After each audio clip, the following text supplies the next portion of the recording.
जरूरी सूचना। ABP news किसी भी तरह के अनुचित, असंसदीय, अपमानजनक या मानहानिकारक व्यवहार का समर्थन नहीं करता है। ये एक लाइव शो है और किसी खास समय में किसी पैनलिस्ट या मेहमान ने जो भी कहा या व्यवहार किया है वो एबीपी न्यूज के नियंत्रण से बाहर है। हम पैनलिस्ट या मेहमान के ऐसे व्यवहार के लिए खेद व्यक्त करते हैं। हम ऐसे कदम उठाएंगे ताकि भविष्य में ऐसी घटना न हो।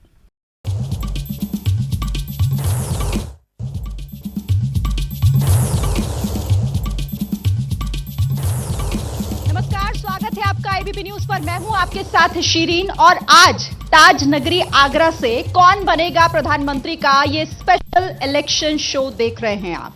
आगरा कई मायनों में महत्वपूर्ण है, सभी पार्टियों की नजर इस पर है, लेकिन बीजेपी का गढ़ आगरा कहे जाने वाले इस शहर में आखिर इस बार चुनावी मिजाज क्या है, किसकी कितनी तैयारी और किसके दावों में नजर आ रहा है दम, क्योंकि ये हम जानेंगे आगरा की जनता से।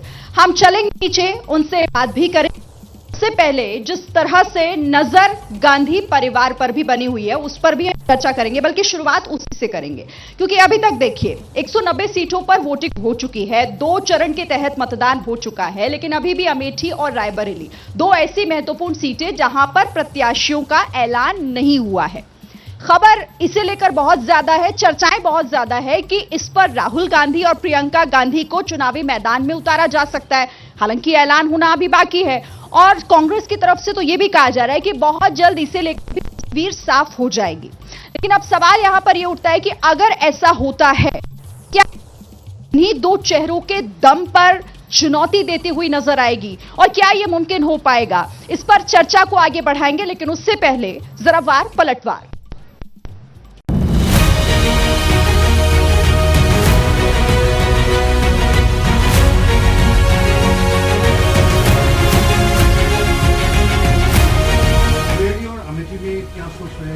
थोड़े दिन ठहरो और रायबरेली और अमेठी में कौन से कैंडिडेट आएंगे, क्योंकि मेरे को तो साइन करके भेजना पड़ता ना, तो मैं देख के ही मैं आपको बोलूंगा ये कैंडिडेट हमारा है जो डाल रहे हैं।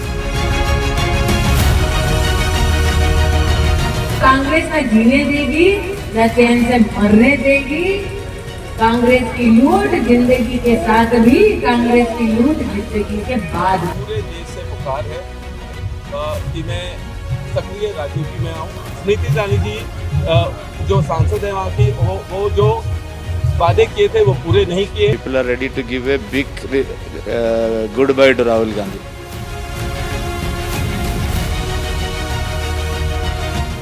अमेठी से केवल लड़ना ही नहीं चाहिए, बल्कि अमेठी की जनता को वहां से जिताकर भेजना भी चाहिए। ये परिवारवादी लोग जितना मर्जी चुनाव लड़ लें, इस बार यूपी की जनता ने तय कर लिया है, इस बार यूपी के अंदर 80 की 80 सीटें भाजपा जीतेगी। मैंने सुना है कि भाई और बहन दोनों अयोध्या दर्शन करने के लिए जाना चाहते हैं। जब इनकी सरकार थी तब कहते थे कि राम तो हुए ही नहीं। क्या कहते थे? राम हुए ही नहीं। और जब देश की जनता जनार्दन के संघर्ष के फलस्वरूप माननीय उच्चतम न्यायालय के फैसले के क्रम में मोदी जी के प्रयास से आपके एक एक वोट की कीमत ने अयोध्या में रामलला को फिर से विराजमान कर दिया है और मंदिर भव्य बन गया है। अब कहते हैं राम तो सबके हैं। तो बीजेपी की कोई चाल चलने वाली नहीं है। इस बार जनता संविधान को बचाने वालों के साथ, और जो संविधान को बदलना चाहते हैं उन्हें जनता बदल देगी। अगर उन्होंने जमीन पे उतर के काम किया होता तो उन्हें कोलिशन की जरूरत नहीं पड़ती, वो खुद अकेले लड़ रहे होते। पर हकीकत तो ये है कि आज उन्हें एक दूसरे का साथ लेने की जरूरत पड़ रही है और हम बहुजन समाज पार्टी अकेले खड़े हैं। कांग्रेस के इस बार के मैनिफेस्टो पर 7% मुस्लिम लीग का थप्पा लगा हुआ है।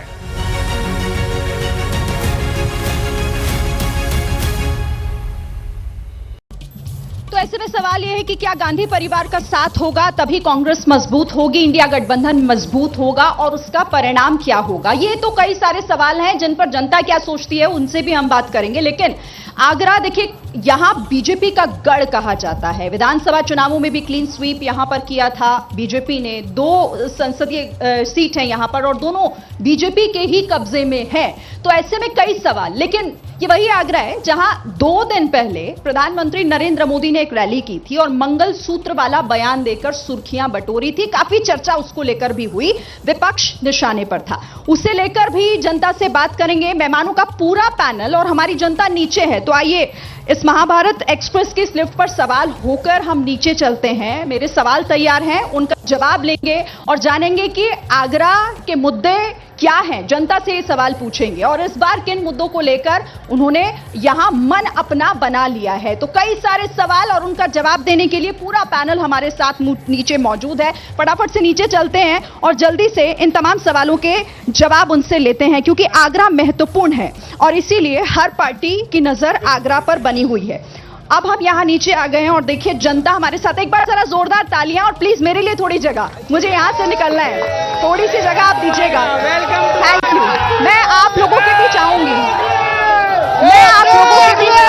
लेकिन उससे पहले इस मंच पर जो हमारे मेहमान हैं, एक एक करके हम अपने मेहमानों का रुख कर लेते हैं। आपके पास आऊंगी, शांत रहिए, आती हूं आप लोगों के पास, लेकिन जरा मेहमानों का परिचय हम करा दें। बीजेपी के गौरव राजावत हमारे साथ यहां पर मौजूद हैं। इसके साथ आरएलडी के महेश कुमार जाटव हमारे साथ यहां पर मौजूद हैं। कांग्रेस के अमित सिंह हमारे साथ हैं और साथ ही वाजिद निसार जी भी हमारे साथ यहां पर हैं। तो चलिए, क्योंकि आप ही पास खड़े हैं, शुरुआत आपसे ही कर लूं। जनता का यहां पर जोश भी काफी हाई है, लेकिन ये बताइए कि क्या इंडिया गठबंधन भी उसी के सहारे है कि गांधी परिवार के चेहरे मैदान में उतरे तो कोई बात बने? एक मिनट, शांत रहिए, सवाल सुनने दीजिए। गांधी परिवार के चेहरों पर ही आपकी भी नजर है क्या?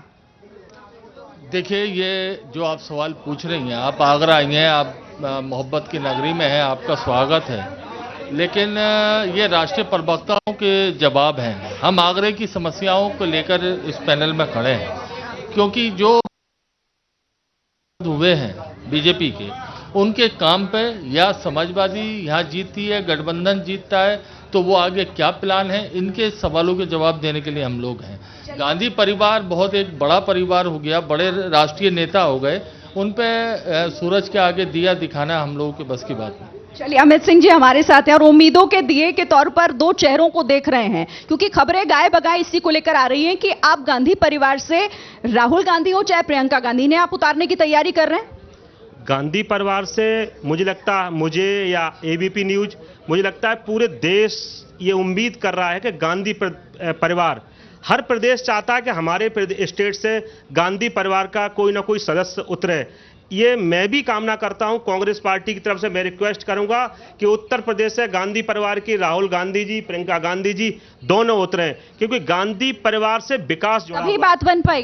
गांधी परिवार से विकास जुड़ा हुआ है। गांधी परिवार का व्यक्ति जब सत्ता में आता है, या गांधी परिवार जब सत्ता में आएगा, तो रोजगार की बात होगी। गांधी परिवार जब सत्ता में आएगा, विकास होगा, लोगों को रोजगार मिलेगा। और ये जिस प्रकार से गुंडा राज है, हमारी माताएं बहनें सुरक्षित नहीं है, ये एक तरीके से सुरक्षित महसूस होंगी और उत्तर प्रदेश नहीं पूरे देश में राम राज्य होगा। चलिए ठीक है, आपके सवाल पर मैं जनता से भी जवाब लूंगी। आप मुझे बताइए, लग रहा है आपको कि ये कोई चुनौती? शांत रहिए आप लोग, 1 मिनट। चुनौती है आप लोग? है, आवाज नहीं आ रही।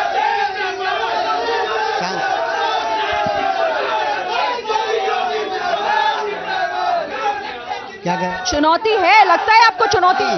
ये आगरा में किसी भी तरह की चुनौती नहीं है। दोनों सीट हम प्रचंड बहुमत से जीतेंगे और ईडी गठबंधन है, ये कहीं पर भी लग नहीं रहा है हमारे साथ। तो आप नहीं तो कुछ दिन की खुशी है, मनाने दीजिए साथियों को। बाकी का 7 मई का चुनाव है, उसके बाद हम पता चल जाएगा। यहाँ कोई भी दोनों सीटों पर कोई मुकाबला नहीं है। एनडीए गठबंधन, भारतीय जनता पार्टी के दोनों प्रत्याशी प्रचंड बहुमत से जीतेंगे, ये मेरा वादा है। अच्छा, ऐसा अगर होता है, प्रियंका गांधी और राहुल गांधी अगर चुनाव मैदान में आ गए, तो जो 400 पार का आपका नारा है उसमें सेंधमारी तो नहीं हो जाएगी? ऐसा तो नहीं कि वो सिर्फ ख्वाब ही रह जाएगा? उम्मीद सिर्फ परिवारवाद की कर सकते हैं। परिवारवाद की उम्मीद कर सकते हैं। चाहे अखिलेश यादव परिवारवाद अभी पूरा उत्तर प्रदेश में जमाए हुए हैं, बीवी भी पत्नी भी चुनाव लड़ेंगी, चाचा भी चुनाव लड़ेंगे, भैया भी चुनाव लड़ेंगे। परिवारवाद की पहली परिकल्पना समाजवादी। और दूसरा, अगर गांधी परिवार है तो गांधी परिवार किसी दलित को ऊपर आगे क्यों नहीं लाता, किसी नीचे के राजनेता है उनको आगे क्यों नहीं बढ़ाता। गांधी परिवार के परिवारवाद की पराकाष्ठा इस देश के परिवारवाद की नींव गांधी परिवार ने रखी है और परिवारवाद को तोड़कर किसी ने सेवा से संकल्प किया। अगर ठीक है, आप परिवारवाद का आरोप लगा रहे हैं, लेकिन अगर ये परिवार उतरता है मैदान में तो चुनौती मानते हैं आप लोग? कोई चुनौती नहीं। अमेठी से वायनाड तक दौड़ा है, अमेठी से वायनाड तक का सफर तय करा है और फिर आएंगे तो वायनाड से भी बिहारी कर देंगे। जब भारतीय जनता पार्टी के कार्यकर्ताओं के दम पर क्या है। मैं जवाब ले लूं, मैं आती हूँ आप लोग, एक मिनट। नारेबाजी नहीं, सुनिए सुनिए सुनिए, देखिए नारेबाजी नहीं, नारेबाजी नहीं, नारेबाजी नहीं, ये कोई चुनाव का मंच नहीं। बात समझिए इसे। आपके सवाल तभी हो पाएंगे जब ये लोग सुनेंगे। सुन लीजिए, आप बताइए। वो कह रहे हैं कि परिवारवाद से ऊपर नहीं उठ पाएंगे आप। गांधी परिवार ने इस देश के लिए कुर्बानी दी है, आजादी से लेकर अभी तक। मुझे लगता है कुर्बानी देना बच्चों का खेल नहीं है। और परिवारवाद की बात कर रहे हैं तो मुझे लगता है ये अमित जैसा की बात कर रहे हैं। अगर परिवारवाद की बात कर रहे हैं तो मुझे लगता है पंकज सिंह की बात कर रहे हैं। परिवारवाद की बात कर रहे हैं तो मुझे लगता है राजवीर सिंह की बात कर रहे हैं। परिवारवाद की बात कर रहे हैं तो मुझे लगता है ज्योतिरादित्य सिंधिया की बात कर रहे हैं। परिवारवाद की बात अगर करनी है तो रमन सिंह से कर रहे हैं। ये है परिवारवाद। कांग्रेस पार्टी कुर्बानी देना जानती है और इस देश के लिए कुर्बानी दी है। कांग्रेस पार्टी ने इस देश में विकास किया है, चाहे भाखड़ा नंदर बांध हो, चाहे IIT IIM हो। कांग्रेस पार्टी ने शिक्षा और स्वास्थ्य पे विकसित देश में शिक्षा और स्वास्थ्य जैसी चीजें सड़क लेके आई है। अगर ऐसा है, एक मिनट, अगर ऐसा है तो फिर ना तो संसद जो यहाँ पर लोकसभा की सीट है, एक मिनट मैं आती हूँ, रुक जाइए प्लीज। अगर ऐसा है तो विधानसभा में क्लीन स्वीप, संसद की यहाँ पर संसदीय क्षेत्र 2 हैं, 2 लोकसभा की सीटें हैं, क्यों नहीं हो पाता? ये एक लोकतंत्र का हिस्सा है और मुझे लगता है लोकतंत्र में सीट मायने नहीं रखती है। लोकतंत्र में अपना आदमी जो पार्टी है वो किस प्रकार से अपनी भूमिका निभाती है, किस प्रकार सड़कों पे चलते आम आदमी की बात सुनता। हमारा नेता सड़कों पे चल के गरीब की मजदूर की बात सुनता है। हमारा नेता नौजवानों की बात करता है। हमारा नेता ये बात करता है जब सरकार आएगी तब 400 हर मजदूर को 400 रुपए मिलेंगे। और ये बात करता है कि जब सत्ता में आएंगे ना तो जो पढ़े लिखे नौजवान हैं उन्हें 1 लाख रुपए साल देगी। और हमारा नेता ये बात करता है जब सत्ता में आएंगे ना तब एक जो वरिष्ठ महिला है उसको 1 लाख रुपए साल पे देंगे। और कांग्रेस जब सत्ता में आएगी ना तो 450 रुपए का गैस सिलेंडर देगी। चलिए अब मैं जनता के बीच आती हूँ, आप थोड़ा सा साइड होइए, मैं जनता के बीच। अच्छा शांत रहिए, शांत, 1 मिनट,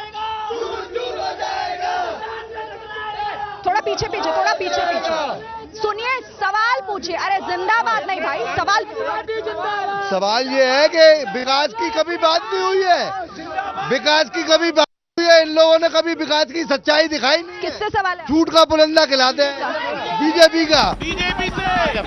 हमारा एक सवाल है, मोदी जी 2 तरह की बातें क्यों करते हैं? एक बार मंच से कहते हैं कि हम 80 करोड़ जनता को, गरीब जनता को राशन फ्री दे रहे हैं 5 किलो। दूसरे मंच पे जाके कहते हैं हमारे देश की अर्थव्यवस्था बहुत मजबूत है। तो ये बताएं दोनों में से कौन सी बात सच है? फ्री का राशन ना मिले आप ये चाहते हैं? कमजोर आदमी को दे रहे हैं, आप समझे? नहीं चाहिए। फ्री का राशन नहीं चाहिए, हमें विकास चाहिए, रोजगार चाहिए। भारतीय जनता पार्टी गरीबों की पार्टी नहीं है, उद्योगपतियों की पार्टी है। भारतीय जनता पार्टी ने हीरे पर 3% टैक्स लगाया है, जबकि पेंसिल और कलम पर 18% टैक्स है।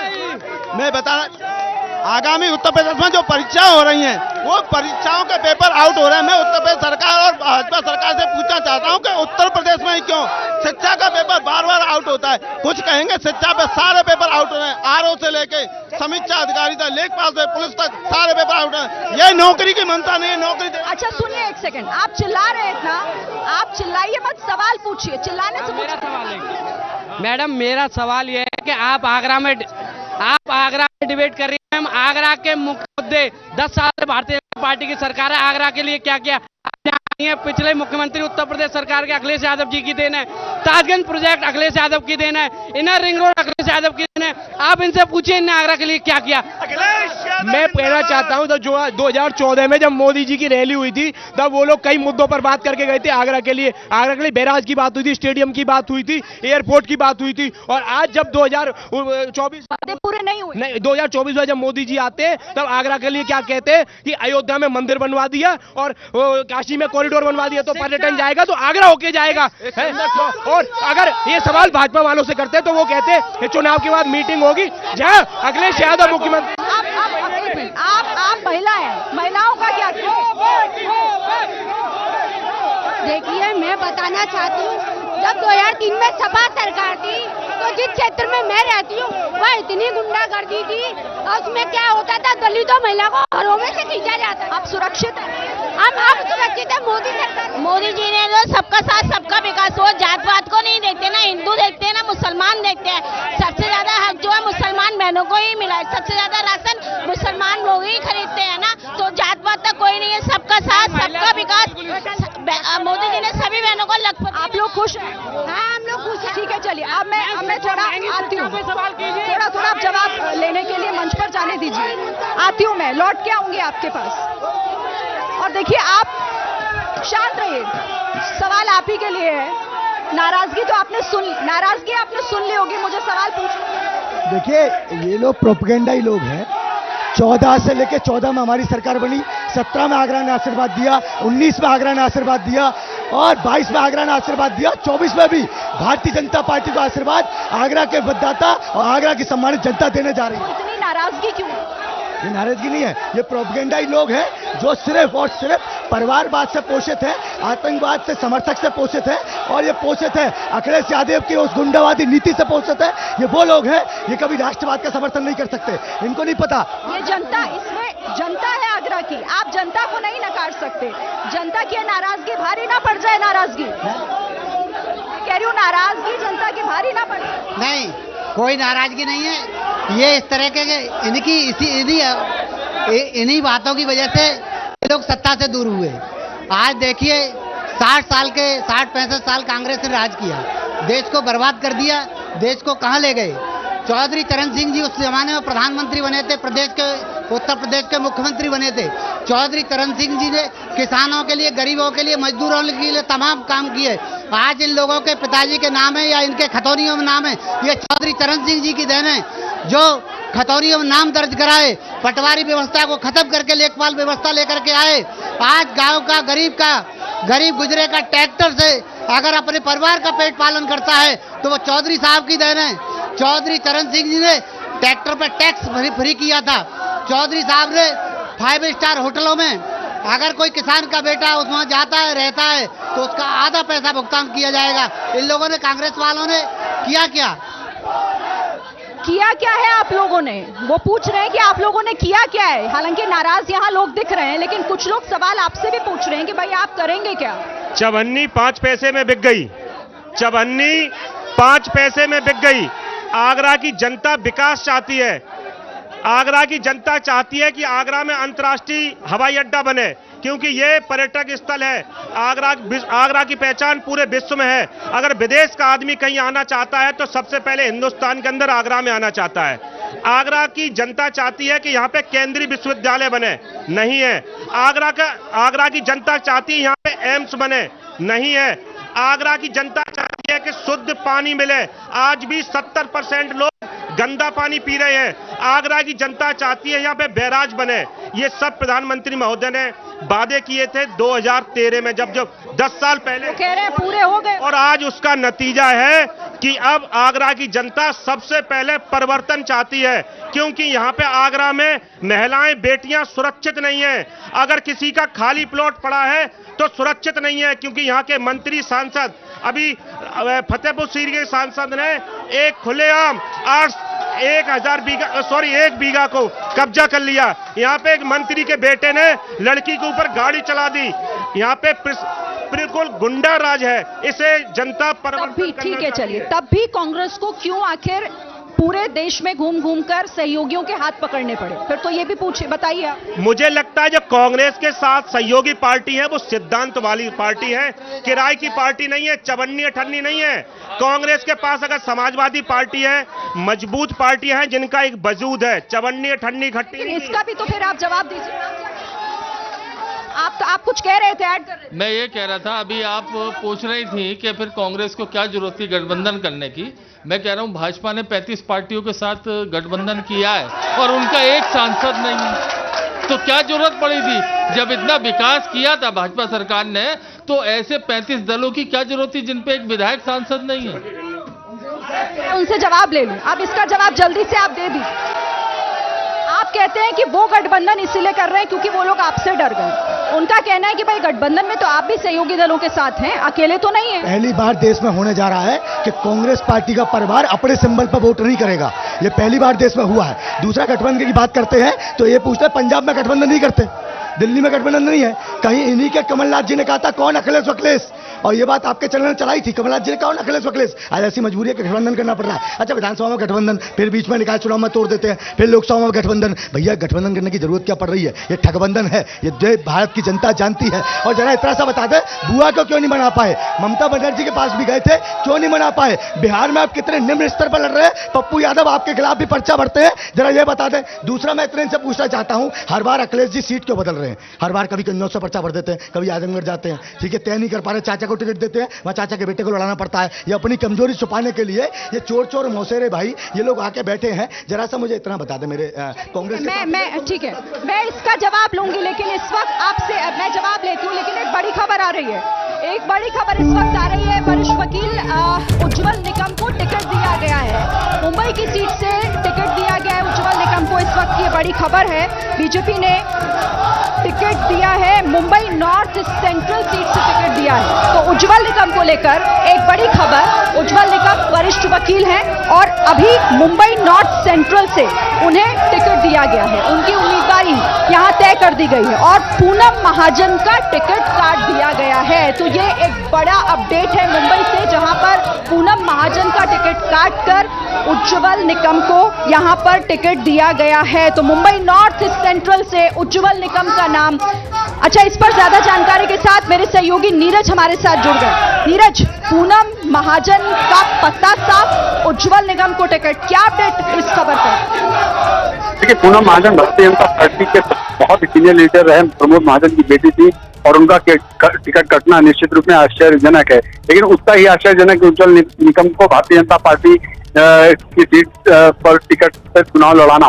उज्जवल निकम चूंकि तब चर्चा में आए थे जब 26/11 हमले के एकमात्र आतंकी जो पकड़े गए काशाफ को कोर्ट में बड़ी गंभीरता के साथ उन्होंने कोर्ट में न सिर्फ सरकार की तरफ से पैरवी की सरकारी वकील के रूप में और उसे फांसी की सजा तक पहुंचाने में बहुत अहम भूमिका निभाई। तो उज्जवल निकम तब बहुत बड़ी चर्चा में आए थे और उज्जवल निकम देश में बड़े ही राष्ट्रवादी अधिवक्ताओं में उनकी गिनती होती, उनका नाम होता है। तो ये उनको भारतीय जनता पार्टी ने चुनाव लड़ाकर निश्चित रूप में एक मैसेज देने की कोशिश की है और एक ये मैसेज देने की कोशिश की है कि राष्ट्रवाद के मुद्दे पर वो कोई समझौता करने वाले नहीं, बल्कि राष्ट्रवादी लोगों को वो आगे ले जाने वाले हैं, उनको अपनी पार्टी में सिर्फ जगह देने वाले हैं, बल्कि उनको चुनाव भी लड़ाने के लिए आगे रहते हैं। तो आज उज्जवल निकम का वो टिकट देना और पूनम महाजन का टिकट कटना दोनों ही चौंकाने वाला है और ये अच्छा कदम कहा जा सकता है भारतीय जनता पार्टी का, क्योंकि उस सीट को माना जाता है कि वो सीट आमतौर पर मुस्लिम बाहुल्य इलाका है और उस सीट पर सेना की भी नजर। अब देखना यह होगा कि शिवसेना किसको वहां से चुनाव मैदान में उतारती है, क्योंकि कहा यह भी जा रहा है कि महाजन परिवार से अभी भी शिवसेना प्रमुख उद्धव बालासाहब ठाकरे के परिवार का बहुत अच्छा रिश्ता है, गहरा रिश्ता है और कहीं ऐसा ना हो कि पूनम महाजन शिवसेना के टिकट पर चुनाव लड़ती नजर आए। जी ठीक है, तो यहाँ पर बड़ा फेरबदल, पूनम महाजन का टिकट काटकर उज्जवल निकम को यहाँ मुंबई नॉर्थ सेंट्रल से टिकट बीजेपी ने दिया है। बहुत शुक्रिया आपका नीरज, आप हमारे साथ जुड़ने के लिए, इस जानकारी के लिए। तो ये बड़ा अपडेट इस वक्त हमने आपको दिया, लेकिन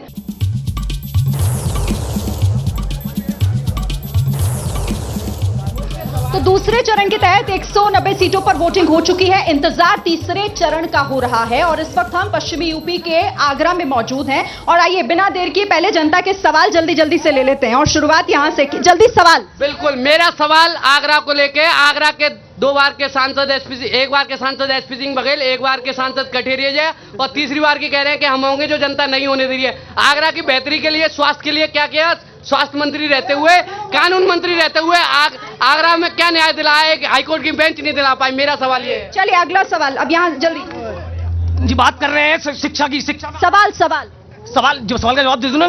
जवाब आप नहीं देंगे, सवाल सत्ता में हमें सवाल किससे करेंगे? सवाल किससे करेंगे? देखिए, सवाल सरकार में आए दिन यहाँ पर दंगे होते थे, आज जो है यहाँ पर बिल्कुल दंगे बंद हैं। विपक्ष की सरकार में यहाँ पर आए दिन कर्फ्यू लगता था और कोई विकास नहीं था, कोई रोड सड़क लाइटें नहीं आती थी। यहाँ पर देहात में आप चले बिल्कुल लाइट नहीं आती, आज लाइट आ रही है, जनता को सुविधा मिली। विपक्ष मैडम, आज योगी जी की सरकार में उत्तर प्रदेश आज उत्तम प्रदेश बन चुका है। जो सफाई में आज रंगेलियां होती थी, आज अयोध्या में राम मंदिर बन चुका है। 40 साल मैं कहना चाहता हूं कि जब 40 साल पुरानी जमीन इनको 4 लाख 20 साल पुरानी जमीन इनको 40 लाख में बेचनी है, अब तो 400 रुपए का सिलेंडर अब इनको 800 रुपए में खरीदने में दिक्कत होती है। ये महंगाई की बात कर। चलिए ठीक है, 1-2 सवाल इधर। मैडम, ये भाजपा महिलाओं की सुरक्षा की बात करती है। आगरा के एक मंत्री जी के पोते ने महिलाओं के साथ वो दुर्व्यवहार किया, उसे जान से मारने की कोशिश की। आज 15 दिन होने को जा रहे हैं और पुलिस अभी तक उसे गिरफ्तार नहीं कर पाई। घर पर नोटिस, चस्पा और याचिका भी खारिज होना। आगरा में समाजवादी पार्टी की सरकार में लखनऊ एक्सप्रेस बनना, जो कि 23 महीने में कंप्लीट हो गया और आज इनकी सरकार को 10 साल हो गए, जो कि इनर रिंग रोड का सेकंड फेज कंप्लीट नहीं कर पाए। इनके क्या वजह है? मैं पूछिए ऐसी क्या वजह मोदी जी को सारे जमीनी मुद्दा छोड़ करके राम मंदिर, हिंदू मुस्लिम पर आना पड़ता है हर चुनाव में? ऐसी क्या वजह होती है? मैम, किसानों की आमदनी दोगुनी कब होगी? नौजवानों को रोजगार कब मिलेगा? आगरा में एयरपोर्ट कब बनेगा? बैराज कब बनेगा? खंडपीठ कब आएगी? और फ्लाईओवर कब बनेंगे? और एलिवेटेड रोड कब बनेगा? ये आगरा की जनता समझ। अब मैं जवाब ले लूं। आइए, आ रही हूं। अब एक एक करके जवाब दे दीजिए। अच्छा, शोर मत मचाइएगा, जवाब सुनिए प्लीज। आगरा की मेरे भाई ने बात की थी।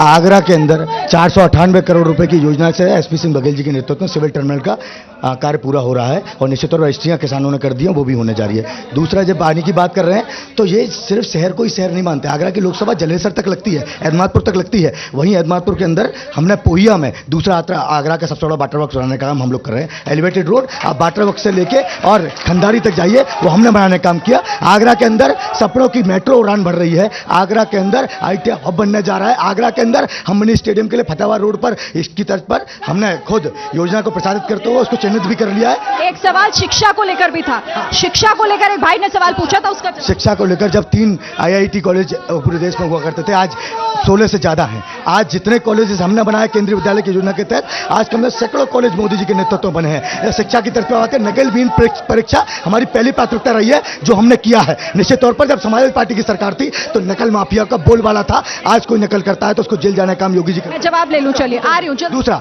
इन्होंने कहा कि जिस बेटी की जो बात कर रहे हैं, हम गायत्री प्रजापति की तरह छुपाते नहीं है। अगर किसी ने अपराध किया, तत्काल प्रभाव से FIR लॉन्च हुई है, 25,000 का इनाम घोषित है और पुलिस जितनी जल्दी होगी उस पर कार्रवाई निश्चित। अब मैं जवाब ले लूं अब यहां से। और आपके लिए भी एक सवाल आया था इधर से, कानून व्यवस्था को लेकर लोग कह रहे थे कि आपकी सरकार में कानून व्यवस्था नाम की तो कोई चीज ही नहीं थी, फिर भरोसा कैसे करें? अभी हमारे भटके नौजवान कह रहे थे कि भाजपा सरकार से पहले यहाँ लाइट नहीं थी, सड़क नहीं थी। इनकी गलतफहमी बता दूं, झूठ इनका बता दूं कि आप जहां पे खड़े हो ना, ये जो आप विकास देख रहे हो, ये भी अखिलेश यादव जी का कराया हुआ विकास है। जी हाँ, और ये आरोप लगा रहे कि यहाँ लाइट और सड़कें नहीं थी। कानून व्यवस्था पर भी तो बोलिए। ठीक है, मैं आपका उसका जवाब मैं वहां से लूंगी, लेकिन कानून व्यवस्था पर भी तो बोल दीजिए। जो भ्रमित बातें करते हैं जनता के बीच में एक्सपोज हो चुके हैं। जनता 7 तारीख को जवाब दे देगी इनको अपने वोट के रूप में। इस बार अब नहीं जीत रहे ये लोग, जनता इनको समझ चुकी है। मणिपुर जल रहा है, आज वहां 2 जवान हमारे शहीद हुए हैं। ये 400 की पार की बात कर रहे हैं, ये नहीं बता पा रहे हैं कि 400 kg RDX कहां से आया। आज पूरे देश में बेरोजगारी है, नौजवान परेशान डोल रहा है। पढ़ा लिखा ग्रेजुएट जो नौजवान है वो पकौड़े तल रहा है, और नरेंद्र मोदी ये कहते हैं कि देश में पकौड़े तलने को रोजगार की बात करते हैं। तो आज की जनता पूरी तरीके से जागरूक है, परिवर्तन की तरफ है। दोनों चरणों में पूरी तरीके से गठबंधन मजबूती के संग आगे बढ़ रहा है। और ये अब ये नरेंद्र मोदी ने जो 2013 में जो भ्रामक बातें की थी उससे कोई आने वाला नहीं है। इंडिया गठबंधन की पूरी तरीके से सरकार बनने जा रही है। इंडिया गठबंधन सरकार बना रहा है और ये चुनौती दे रहे हैं सीधे सीधे आपको कि आप लोगों ने जो भी बातें कही थी वो सिर्फ और सिर्फ हवा हवाई। देखिए ये कुछ समय की बात है, कोई बात नहीं, तब तक खुशी मनाने दीजिए, मित्र हैं हमारे। मगर ये कन्फर्म है बिल्कुल कि इस बार जो मोदी जी का नारा है 400 पार एनडीए गठबंधन, तो एनडीए गठबंधन 400 पार ही रहेगा और आगरा में एक भी सीट नहीं आने वाली है। और पश्चिम से आरएलडी का योगदान क्या रहेगा उस 400 पार में? आरएलडी का मैं आरएलडी का योगदान बता रहा हूँ। पश्चिमी उत्तर प्रदेश में पश्चिमी उत्तर, वो कह रहे हैं कि आप बागपत भी बचा नहीं पाएंगे। ये देखिए ये मित्र हैं, इन्हें मालूम होगा। ये ना तो फिरोजाबाद की बता सकते हैं ना मैनपुरी बता सकते हैं, ये बता नहीं सकते हैं, ये खुद को नहीं पता है इन्हें, मगर हम बता सकते हैं गारंटी के साथ। आप लिख लीजिए, बागपत भी जीत रहे हैं उत्तर प्रदेश में। 9 सीट में पहले चुनाव हुआ है, 8 में इस बार हुआ है, सबकी सब जीत रहे हैं। अच्छा सुनिए एक मिनट। अच्छा आप लोग सवाल तैयार रखिए, मैं आती हूँ, लेकिन एक छोटा सा जवाब आप भी दे दीजिएगा। देखिए नाराजगी इस वक्त पूरे पश्चिमी उत्तर प्रदेश में राजपूतों की भी नजर आ रही है, आप लोगों को लेकर काफी नाराज दिखाई दे रहे हैं। देखिए नाराजगी कहीं किसी की नहीं है। दूसरी बात, अब हम चुनाव लड़ रहे हैं तो आप नाराजगी को नजरअंदाज कर रहे हैं या वाकई नहीं है नाराजगी? आपका आकलन बताइए। नाराजगी हर राष्ट्रवादी लोग हमारे साथ खड़े हैं। नाराजगी उन लोगों में है जो कहते थे कि समाजवादी का नारा है, खाली प्लॉट हमारा है, वो घेर नहीं पा रहा, तो नाराजगी होगी।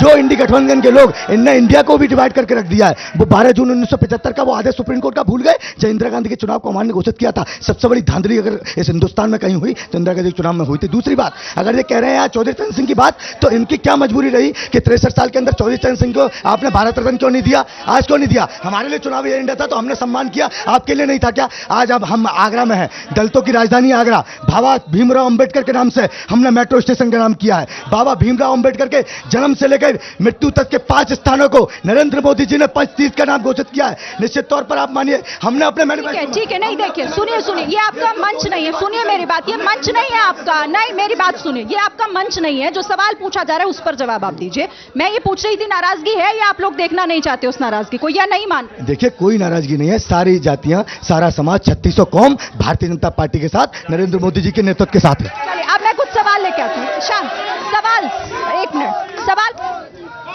भारतीय जनता पार्टी की पूर्ण बहुमती सरकार बनने जा रही है। इस बार 400 पार भारतीय जनता पार्टी कर रही है, क्योंकि महिलाओं की सुरक्षा की बात, स्वाभिमान की बात अगर कोई पार्टी करती है भारतीय जनता पार्टी। ठीक है, महिला सुरक्षा, महिला सुरक्षा में बहुत अच्छी है सरकार।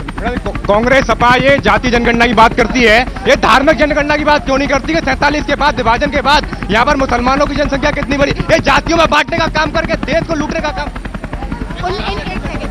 इनकी खुद की बहू बेटियां सुरक्षित नहीं थी, इनकी पार्टी में होकर इनकी बहू बेटियां बीजेपी में आ रही है, खुद को सुरक्षित समझ रही, तभी तो आई है। आगे बार 400 पार होगा, क्योंकि भारतीय जनता पार्टी ने महिलाओं को इतनी सुरक्षा दी है, इतना उनका आरक्षण दिया है, क्योंकि वो। मैं प्रजापति समाज से आता हूं, मैं पूछना चाहता हूं, जो रोजगार की बात करते हैं, माननीय प्रधानमंत्री जी ने जो अयोध्या में राम मंदिर बनाया, लोगों को मतलब जो दीपक करोड़ों को हिसाब से जलाए जाते हैं, वो जो रोजगार मिल रहा है वो प्रजापति समाज को मिल रहा है। मैं कहना चाहूंगा माननीय प्रधानमंत्री आपकी बार 400 पार। मुख्तार अंसारी के बनने के बाद में भाभी नहीं श्रद्धांजलि क्यों देते हैं ये लोग? ठीक है, चलिए अब इधर से सवाल नहीं, जिन लोग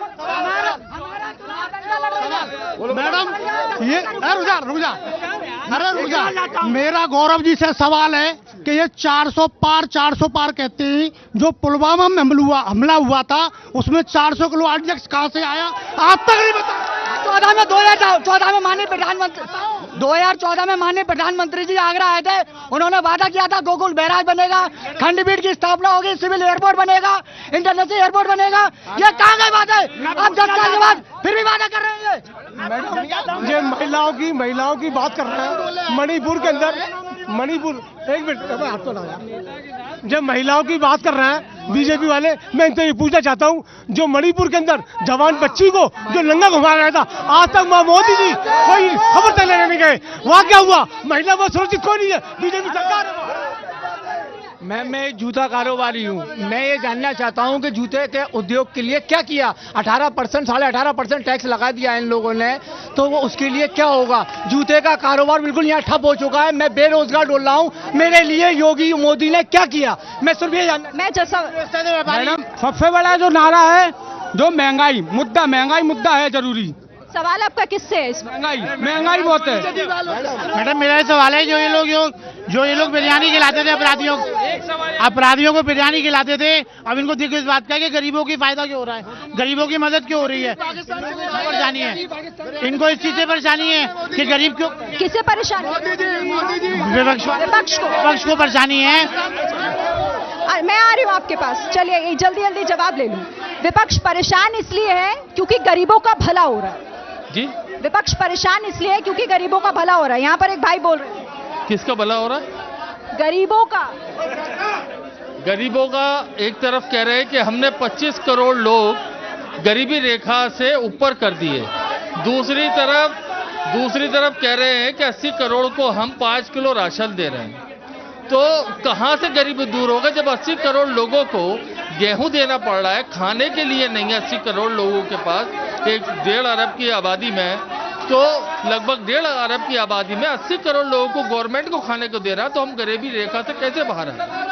तो ये क्वेश्चन है, सवाल है सरकार। पूछती हूँ, महिलाएं सुरक्षित हैं, महसूस कर रही है मोदी जी के राज में? यहाँ पर महिलाओं से ही लेकर आई हूँ मैं ये बात। जब तक ब्रजभूषण सिंह, कुलदीप सेंगर और आगरा में जैसे मंत्री का बेटा रहेगा, महिलाएं सुरक्षित नहीं है।